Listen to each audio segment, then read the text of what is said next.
right, good morning, guys. We're gonna talk about the judge that's trying to destroy the Trump organization this morning in let's be real, a maneuver to just straight up end property rights. So let's do this.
Good morning, everybody. All right.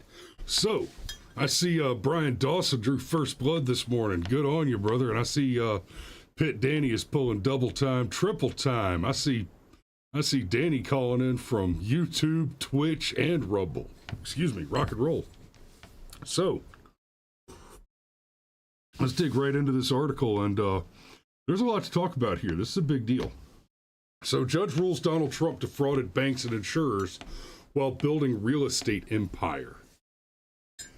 And the judge has ordered Donald Trump to shut down and dissolve the Trump organization.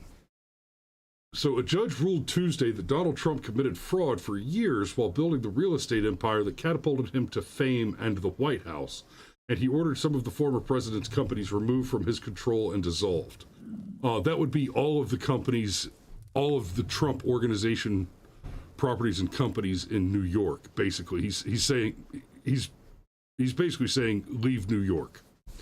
Judge Arthur Engoron, Democrat judge, elected Democrat judge in New York, by the way, ruling this is just insane.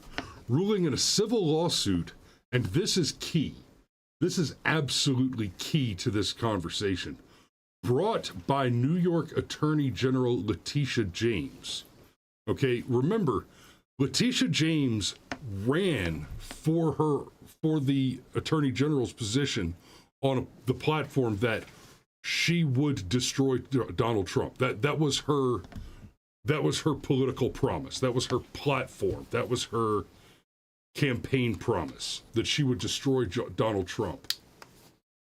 Here's what's really, really significant about that. It is not only the case that no one involved in the case, apart from Letitia James, alleging that Trump defrauded people. The people she alleges that he defrauded have said on record that he did not defraud them. They have gone out of their way to say explicitly Trump did nothing wrong here.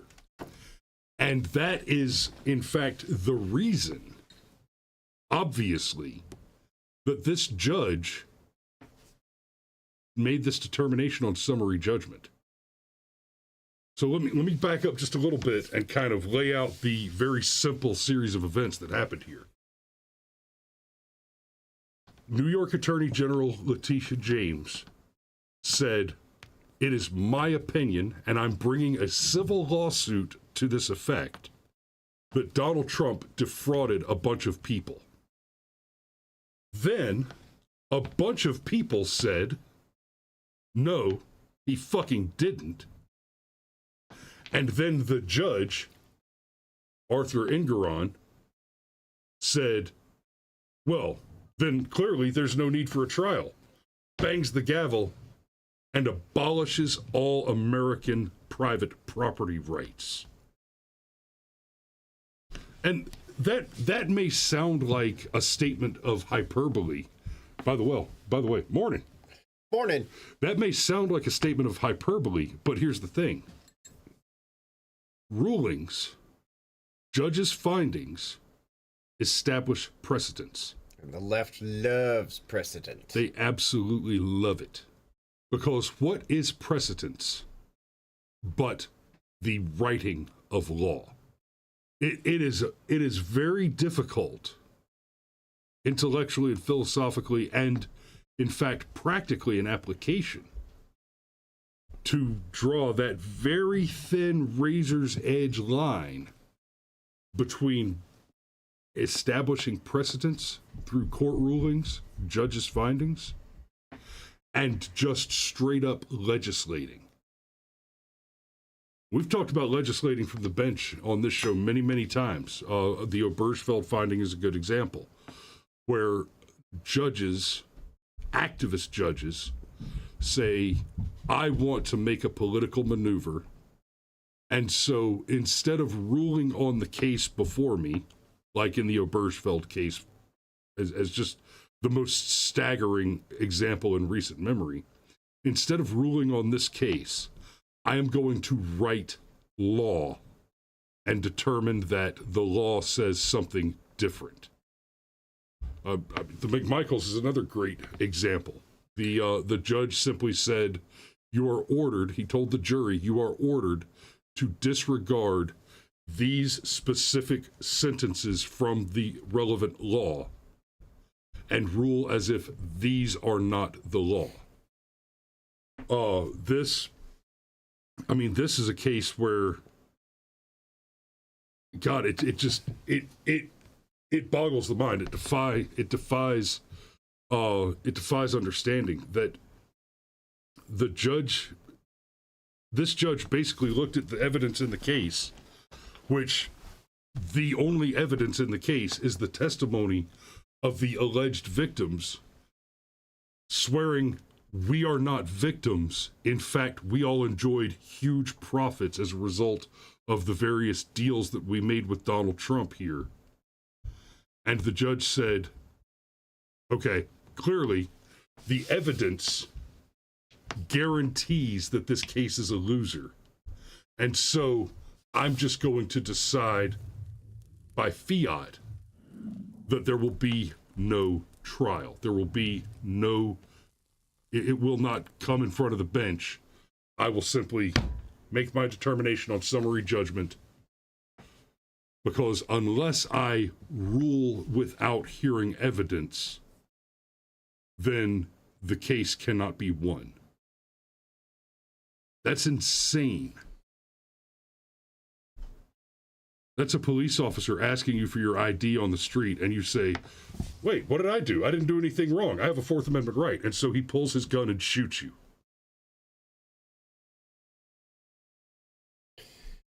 You know, one of the very first things when I heard this, before I ever even went down the rabbit hole and saw all the Mar-a-Lago stuff, which Twitter, by the way, has had a lot of fun with. Oh, I bet. Mar-a-Lago's worth $25 million. Yeah, Eric Trump said if Mar-a-Lago is only worth $20 million, I'll take 10. And it's like, okay, all right, that's so. But here's the first thing that I thought, literally, and Pitt Danny saying Trump would be due a massive tax refund ties into it. Literally, very first thing I thought was, okay, so Trump has been wildly changing the value of his properties in order to secure more favorable loans and all the other stuff that he's been accused of. Just committing like fraud on a scale that, you know, if what they accused him of, it would be shocking. And the IRS never caught it. Right. Because what you want to bet, Trump has literally been audited every year, especially since he announced he was going to run for president. So what you want to bet that Trump has been audited? We don't have to speculate. That's a matter of public record. But the point is, he's been audited by the IRS, and they never caught that the value of his assets was wildly out of proportion. Now, in fairness, and in reference to Pitt Danny's comment, then Trump would be due a massive tax refund. The fact is that the IRS is a deeply corrupt organization. We know this to be true. And not only a deeply corrupt organization, but in fact, one that is weaponized against the American people and is unconstitutional in its activities and composition. And well, it's not unconstitutional. They amended the Constitution to make room for it. That's what the was it the 16th? No, the Constitution was amended to make room for the IRS. Okay, yeah, and in that amendment, did it repeal the Fourth Amendment right to be secure in your person's properties and papers? The activity of the IRS is unconstitutional. The existence of the IRS is a violation of the Constitution in and of itself. But taking that to the logical conclusion against the conversation we're having now, the idea that Trump would be due a massive tax refund, oh, absolutely. When's the last time do you think that the IRS audited somebody who has paid billions of dollars in taxes, discovered that it was in fact the IRS that committed errors, overcharged this person by one or two, hell, just millions, just a few $1 million, and said, oh, we're sorry, here's a check for the overdraw. And then, real quick, Phantom Fixer says, is that how it works? My home is now worth $2 million. And in fact, that is how it works, Phantom Fixer. Your home may be, let's say you live in a shitty double wide with no floorboards and a stack of mattresses in the yard, so that your 1 acre lot is valued at, say, $25,000, and you say it is worth $2 million. If you have no interest in listing or selling the property for less than that value, then in fact that is what the property is worth on the retail market.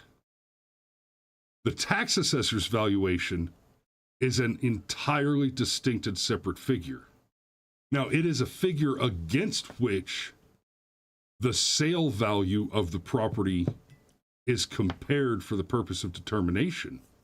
But the tax assessor's valuation, for one, was probably not done at the same time that you were listing the property for sale. So you'll have the tax assessor's valuation. You'll have the, I almost said auditor. Damn it, I just lost the word. Not adjuster. Appraiser. There the appraiser's valuation. It's one of those A words. You'll have the comparables compared. You'll have the value of the improvements and individual structures thereto attached, even if only by their own weight. Yes, a car without tires on cinder blocks, technically under the law, qualifies as real estate.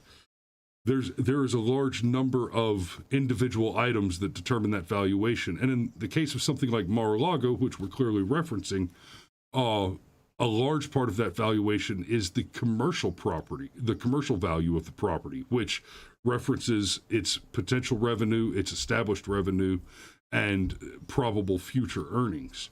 I don't want to go too far down that rabbit hole. Tim Pool and them went way down that rabbit hole on the show last night with Michael Knowles, and that's worth watching. Well, just as a point of comparison, I did some reading last night, and more than one outlet reported that if Mar-a-Lago were to be listed just as is, it would be listed for between $250 million and $300 million. So the fact that somehow some judge in New York just decided, yeah, okay, fine, it's actually only worth like 20 million, like, that's a joke. Seriously, is there anybody out there that thinks Mar-a-Lago, the luxury resort on a golf course in Florida, that's like within spitting distance of the beach, anybody else think that's only worth $20 million? Right. Like, I don't think that's only worth $20 million. And Brian Dawson said, yo, stuff is worth whatever you can get someone to pay for it. The mother of my first two children, her mother lived on a piece of property near an airport in Alabama. And the property itself there was nothing special about it. It wasn't trash, but there was nothing special about it. It was your good old average marginal piece of property. Until the airport wanted to expand and wanted to buy that piece of property. And suddenly, magically, it became a super marginal piece of property. Yep. And the airport came in and was like, yeah, look, I forget exactly what it was, so I forget the exact figures, so I'm just going to use this as an example. But the airport came in and said, we'll pay you double if you'll just get out. And so my ex-mother-in-law went, well, please allow me to pack my things. Sergeant Major says I would pay $20 million for Mar-a-Lago. Dad, if Mar-a-Lago went on the market for $20 million today, I would rob banks on my just all the way there. I would just stop at every convenience store and take what they had in the till. I would find a way. But then there's other things that get brought up there that Trump is being accused of undervaluing some things and overvaluing others in order to make deals and secure loans. And one of the things that was brought up a lot here is that Trump wildly inflated the size of his apartment in New York, which is possible. This is one of those things where I'll tell you what it reminds me of. We go all the way back to the campaign when Trump said, Russia, hey, Russia, if you're listening, maybe you can find Hillary's emails.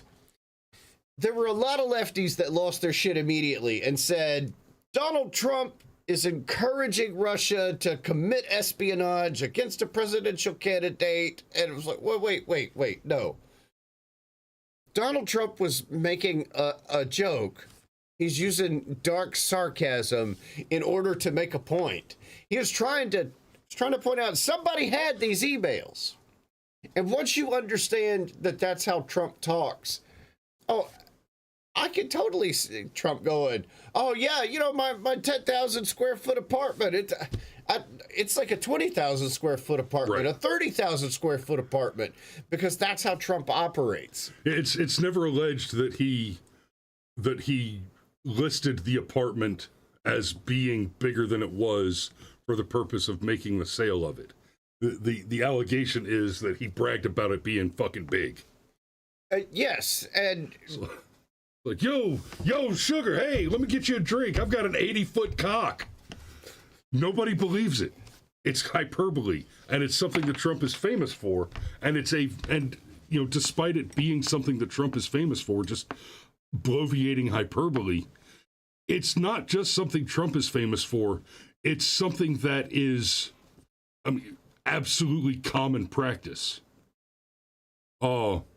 Case in point, Joe Biden has said repeatedly, that he has created the best economy in living memory, or the best economy since the last economy, or the best economy that we've ever seen. And, To be fair, probably is the best economy in his living memory. Ouch. Well, and it is the best economy since the last economy, because, he crashed that one. Totally unrelated. Did you see? Have you heard the thing where he called LL Cool J boy? It's like, woo! Oh my gosh, that was bad optics. Unverified asks if a judge has the legal authority to determine the value of your property. I think I'm not certain on that one, Bear. Judge is probably not a qualified expert with respect to that opinion. At best, he has the authority to order the property's valuation assessed. Well, the judge can say that something was fraud, and we're not in the end stage here. There's going to be another trial that goes forward against Donald Trump on Monday. This one's going to be a civil trial, and as a couple of people in the comments have pointed out, it's your birthday? It is my birthday, and just to be clear, I wasn't late because it was my birthday. I was late because my phone died, so my alarm did not go off. That's okay. Happy birthday. Thanks. I'm having a happy... I told you, I'm the answer to life, the universe, and everything. And that is a nerdy Douglas Adams joke. You're using my wife's coffee cup. The fat quarter girls. Dude, your wife loves me. It's night. I'm waiting for the morning you show up with her coffee cup that says, "It's not my fault I have great tits and perfect and correct opinions." And correct opinions. And correct opinions. That's it. I would pay real money to see you give your wife something that said she was wrong. I would check your life insurance policy, but we're good. But yeah, the Cam is bashing old people the day he becomes one. I plan on being old. Are you kidding? Yes, that's right. Cameron is old. Cameron has gray. Like, it's... Oh yeah, my long-term plan since I was a young teenager has always included I will be a cranky, dirty old man. Oh yeah, absolutely. That is the plan.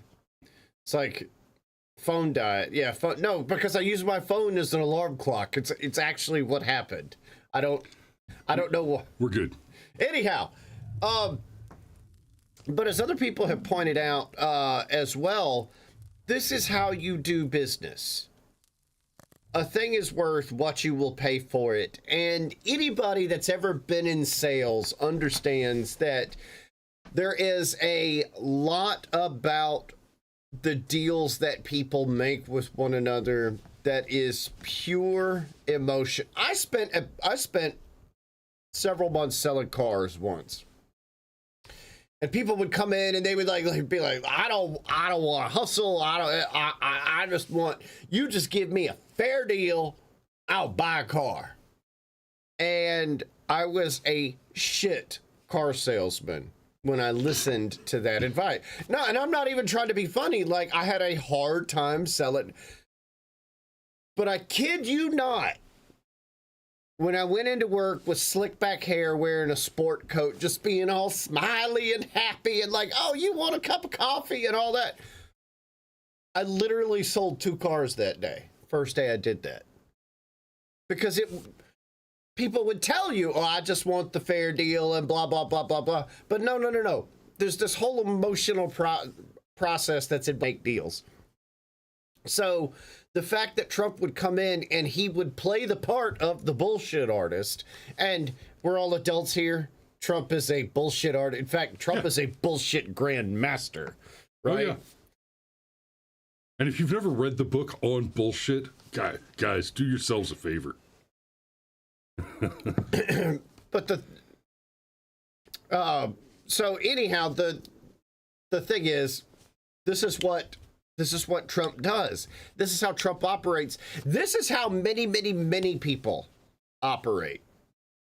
Probably the single best piece of advice I got the entire time I did any commission sales ever across multiple industries went like this. It was from a guy named John. He was my district supervisor.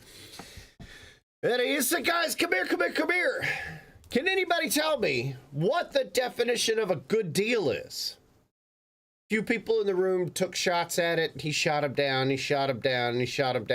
Finally, he was like, I'm going to learn, you guys. It's one where everybody's happy. It says a good deal is where both sides are happy. Yeah, that's easy. A good deal for you is not necessarily a good deal for me, and is not necessarily a good deal.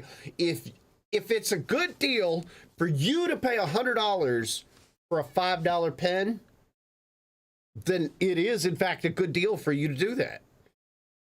Now, like what you were talking about with the car sales position, they come in, I just give me a fair price and I'll be no.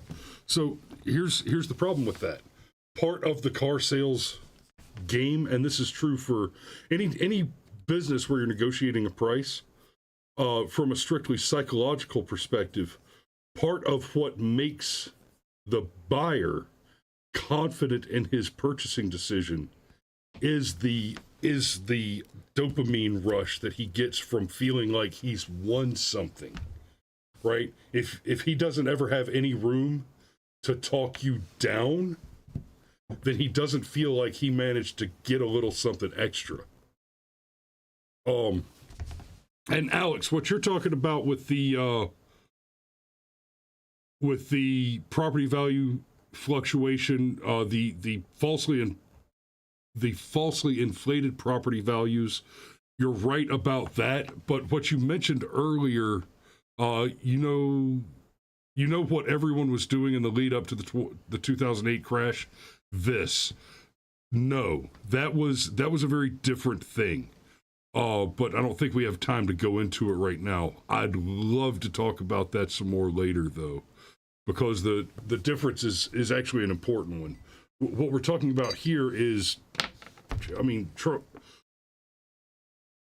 Trump is accused of doing something that everyone except for his accuser, who is not, by the way, one of the related victims,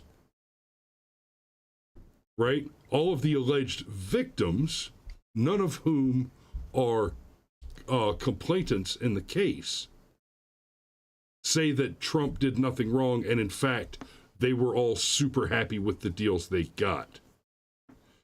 So,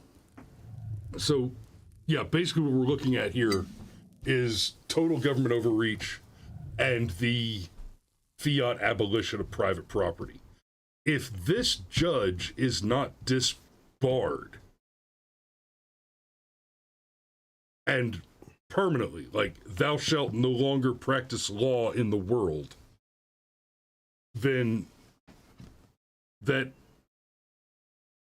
I'm tempted to say that the fact that a judge thinks that he can make such a ruling is already indicative of the absolute death of the American legal system and the American justice system. It is in a shambles, clearly.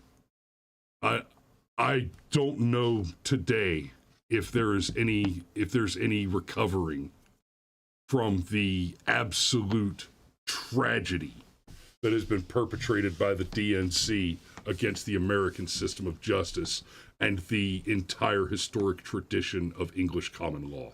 Oh, Chris, no. They're going after Bob Menendez. They're squeaky clean. There's no corruption. Yeah. None whatsoever. No one's above the law, Chris. That's why they arrested Bob Menendez. Yeah. Or why they indicted Bob Menendez. That's something that we didn't quite get to yesterday. And just since you brought Bob Menendez up, I would like to ask, where's the midnight raid? Where's the perp walk? Where's the mug shot? Yeah, so what's really going on here, of course, is not just the surface level stuff, but I mean, it's pretty obvious. You can put the dots together. This is another court case Donald Trump needs to fight. Yep. While he's trying to run for president. I don't know if you've seen the polling lately, though. Maybe they should just keep. Yeah. I don't know. Maybe keep they coming. should.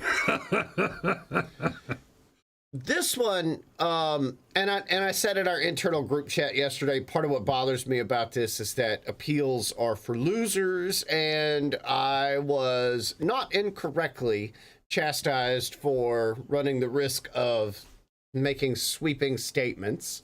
And fair enough, but I still maintain it because A, this is another thing Donald Trump has to fight against. Right. B, whenever you're on the side of trying to win an appeal, You've already lost something. well, yeah, you're on the side that's at a disadvantage. And you're on the defensive. You're on the back foot. Yes. And this one in particular, Donald Trump has not had to worry about, like, he needs billions of dollars worth of attorneys. And, well, fortunately for Trump, he happens to have billions of dollars he could throw at attorneys. Unless you collapse his real estate empire. Right. Yeah. Oh, yeah. It's painfully obvious that Engoron's ruling is another leg in the stool of the unbelievably obvious campaign of conspiracy to defraud the American people and interfere with and corrupt the electoral process for the mere purpose of retaining the levers of power and essentially abolishing democracy and the Constitution.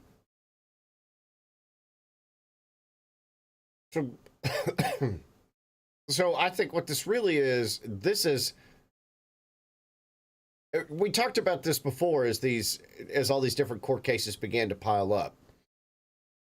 Eventually something's going to stick. There's just no way you can Show fight. me the man, I'll show you the crime. Well, not just that. I just mean in a very practical sense. Even a broken clock's right twice a day. And if you take enough pot shots at Donald Trump, even if he can afford millions of dollars in attorneys. That one's for Dawson.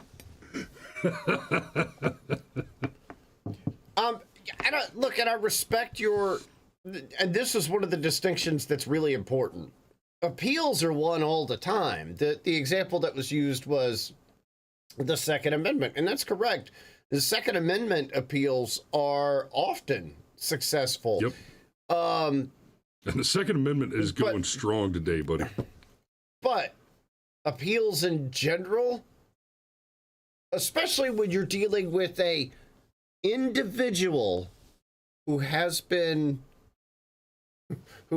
convicted or had a judgment against them, those appeals, well, it's not that they're never successful, but they very rarely are. It's not common for them to be successful. Like I sincerely believe that Derek Chauvin's going to get out of prison on appeal. Not for another 2 or 3 years. Right.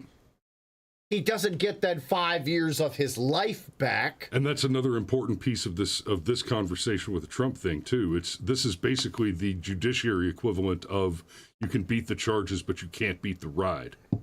Now, you may win on appeal, but we still get to fuck with you for 2 years, 3 years. While you're trying to years. run for president, cost you the money, cost you the time, cost you the social stigma.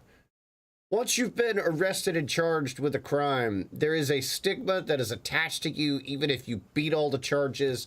Maj Toure had some crazy lady accuse him of all of this sexual assault stuff years and years and years ago. And he beat everything, like, handily.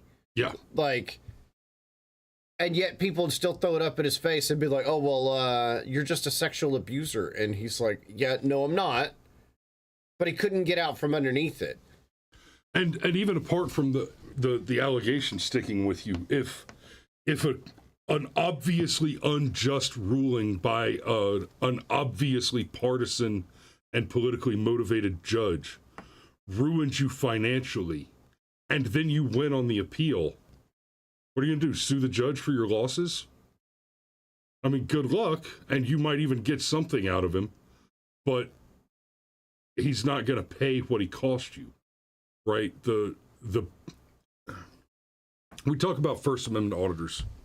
I do often, and look, there's a lot of those where the cops show up, they violate the rights, they get the auditor's ID, or they put him in cuffs for a little while, and then a supervisor shows up, and the auditor gets cut loose, and that's it. And the auditor kind of, stomps his feet, is like, ha ha ha, I won, you do the walk of shame. Like, okay. Yes, but, and this is microcosmic compared to the rest of this conversation. Yes, but, you cannot unviolate someone's rights, and you cannot unruin someone's business empire. If you can't unmake Trump, the soup. Right. You can't unbake the cake. Right. Trump's a savvy motherfucker. He could probably build another fortune before he dies.